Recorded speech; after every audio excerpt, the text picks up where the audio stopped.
Uttar Pradesh board परीक्षा 2025 high school और intermediate के एग्ज़ाम 24 फरवरी 2025 से स्टार्ट होने हैं, जो कि अब सिर्फ़ और सिर्फ़ 1 महीने का टाइम शेष रह गया है।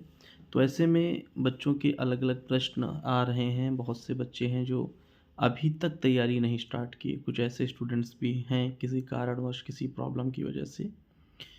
तो अब 2 कंडीशन है। एक तो वो जो स्टूडेंट पढ़ रहे हैं, स्कूल भी जा रहे हैं, ट्यूशन, कोचिंग, सेल्फ स्टडी सब कुछ है, नॉर्मल कंडीशन। दूसरी वो जो स्टूडेंट्स ऐसे हैं जो किसी कारणवश फॉर्म भरे थे, रेगुलर क्लास नहीं कर सकते थे, सिर्फ़ जो है उनका ये था कि 12th इस बार करना है, 10th इस बार करना है। अब वो अवेयर हो रहे हैं, अब वो पढ़ना चाहते हैं। तो पहली कंडीशन में जो स्टूडेंट्स हैं, जो रेगुलर पढ़ाई कर रहे हैं, उनके लिए पहला काम ये है कि अब तक आपका सारा सिलेबस कंप्लीट हो गया होगा, सारे चैप्टर आपको पढ़ा दिए गए होंगे, रिवाइज़ कराया जा रहा होगा और प्री बोर्ड भी कुछ स्कूलों में हो गए होंगे, जिन स्कूलों में नहीं हुए हैं, उनमें होंगे। तो आपको 2-3 बातों का ध्यान रखना है। पहला ये कि आपको प्रीवियस ईयर क्वेश्चन पेपर बार-बार सॉल्व करने हैं, अनसॉल्व्ड पेपर से या क्वेश्चन बैंक में जो मॉडल दिए होते हैं, उनसे या फिर प्री बोर्ड में जो पेपर है, उसको। दूसरी चीज़ ये है कि आप जितना पढ़ें उसको बार-बार रिवाइज़ करें, लिख कर के प्रैक्टिस करें। थ्योरी अलग पढ़ें, न्यूमेरिकल अलग पढ़ें। थ्योरी अलग, रिएक्शन अलग, डायग्राम की प्रैक्टिस अलग और सभी विषयों पर बराबर ध्यान देना है। अगर हाई स्कूल के आपके 5 से 6 सब्जेक्ट जो हैं, इंटर में जो आपके 5 सब्जेक्ट हैं, चाहे वो आर्ट्स साइड हो, साइंस साइड हो, अब सभी स्टूडेंट्स को पता होता है कि वो किस सब्जेक्ट में एक्सपर्ट हैं, किस सब्जेक्ट में उनको आसानी है और किस सब्जेक्ट में उनको ज़्यादा प्रॉब्लम है। जिस सब्जेक्ट में आपको आसानी लगती हो, उसको आप रिवाइज़ करें, उसको भी आप तैयार करें और जिस सब्जेक्ट में आपको प्रॉब्लम लग रही है, उस सब्जेक्ट में आप ज़्यादा टाइम दें। जैसे आप 3 घंटे पढ़ते हैं तो 4 घंटे कर दें, 5 घंटे कर दें, टाइमिंग थोड़ा-सा बढ़ा दें। और जो स्टूडेंट्स अभी तक बिल्कुल पढ़े ही नहीं हैं, तो वो अपने टीचर से या कोचिंग में, ट्यूशन में या सेल्फ स्टडी अगर आप कर रहे हैं, तो उनको क्या करना है कि पहले तो पूरा फ़ोकस थ्योरी पे करना है। मैथ सब्जेक्ट है तो मैथ में तो चाहे वो प्रीवियस ईयर्स क्वेश्चन पेपर या फिर वे मोस्ट इंपॉर्टेंट क्वेश्चंस जो बार बार पूछे जा रहे हैं पहले उन्हीं को सॉल्व करें क्योंकि पूरा सिलेबस कवर करना उनके लिए मुश्किल हो जाएगा। कुछ चैप्टर क्लियर होंगे, कुछ चैप्टर क्लियर नहीं हो पाएंगे।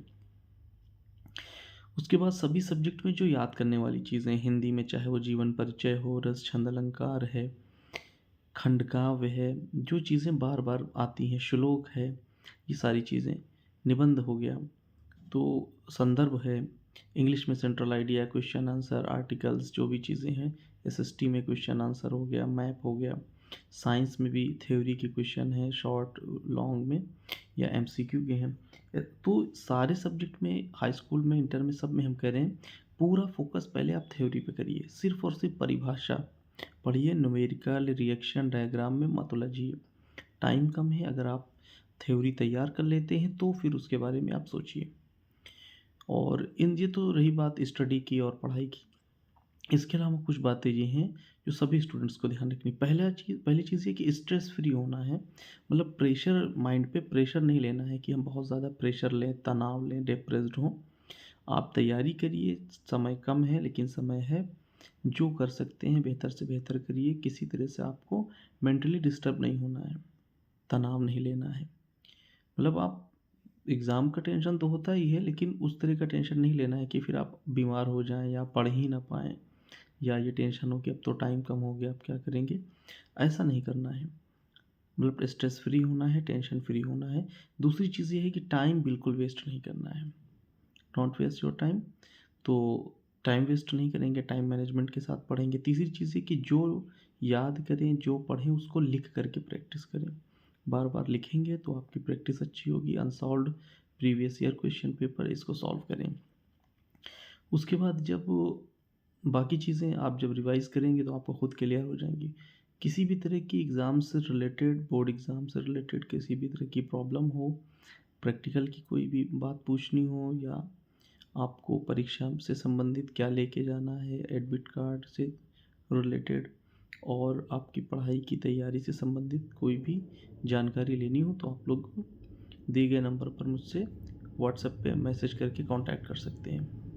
आप सभी को अभी से 1 माह पहले से ही बेस्ट ऑफ लक, बहुत बहुत शुभकामनाएं आपकी परीक्षा के लिए। आप लोग अपनी बोर्ड परीक्षा में बेहतर से बेहतर